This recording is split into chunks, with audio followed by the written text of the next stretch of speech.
And finally, let's turn to Canada, where the Freedom Convoy of truckers has driven across the country to Ottawa to protest against mandatory vaccinations. Justin Trudeau, the Prime Minister, is said to be in hiding. What have you made of this, Ella? Well, didn't he used to be a wrestler or something? So the suggestion that he's in hiding is a bit lame. But, well, he shouldn't be in hiding, but he should be ashamed of himself because the way in which he's talked about this protest has been... it's shown his true colours. I mean, for someone to come out and just say, you know, they're throw every insult in the book at transphobic, them. Islamophobic, racist, every kind of every kind of phobic. Yes, like all protests that happen spontaneously, a bit like some of the protests that happen around Trafalgar Square. There are some pretty hairy people in, you know, both metaphorically and literally probably in that trucker protest.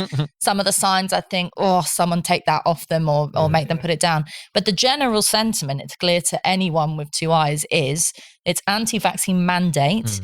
It's calling into question the coronavirus regulations that have continued to be in place in Canada, and it's pissed off truckers. It's a kind of a very ordinary industrial action, striking and using their power to try and wield some kind of political change. In any other context, in any other issue, you would have people heralding them as heroes. But much like the Gilets jaunes, like the anti-vaccine mandate protest that happened in this country over the last 2 years, if the issue isn't the kind of liberal agreed one, then it's a bad thing. I mean, actually, news is out in the last 12 hours that GoFundMe, the account that they're using, raising millions of pounds as it happens, has suspended payments to them, giving some kind of vague reason for saying that they need to check their terms and conditions. But, you know, it's you wouldn't be too conspiratorial to say that there is a desire to just completely shut this thing down.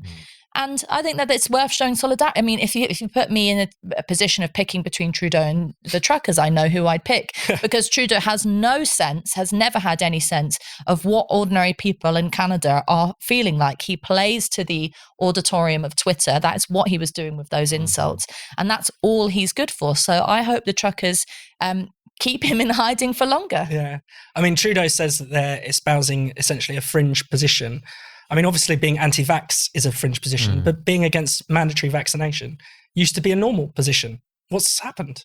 Yeah, I don't know. I think what's happened is we've collectively, I don't know how to say this on a respectable podcast like this, but I think fear has been a big part of the last 2 years. And I think as we're starting to find out now, only recently you might have seen the story in the Telegraph, 40 clinical psychologists wrote to the government to say, in this country, to say that the tactics that were used to ramp up the fear through this nudge unit, as they call it in government, were immoral. And just completely wrong and unethical.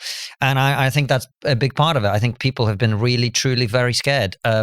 And look, this isn't to say the COVID pandemic wasn't, real or wasn't, important to properly respond to, or wasn't scary or threatening to a lot of people. Of course it was. But we're dealing with a fundamental case of risk misassessment. Right. And because we've misassessed the risk, we then misassess what needs to be done about it. If you think the whole situation is far worse than it actually is, you're much more likely to buy into this authoritarian stuff. And it's been eye-opening and truly worrying the extent to which people are willing to throw away some very fundamental things about consent, medical ethics, and so on that has happened. So I don't know what the exact numbers would be, but I don't think that being anti-vaccine mandate, a vaccine mandate is basically saying the government has a right to tell you must put this in your body. Yeah. That's a pretty extreme position to which a significant portion of the public have been brought round to in a very short period of time. I do think there's a significant opposition. And as you're seeing with the media and with these politicians like Trudeau, there's a deliberate, and it's a very deliberate conflation between being anti-vax, which I do think is quite a loony position to be taking. Now, there's some concerns about the safety and whatever, but they're marginal issues, right? The fundamental issue, the vaccine is very clearly able to reduce your risk of serious illness. But to conflate being against the mandate with being against the vaccine is a deliberate way to smear people and to tarnish people who are actually standing up for a very fundamental principle, which is your bodily autonomy.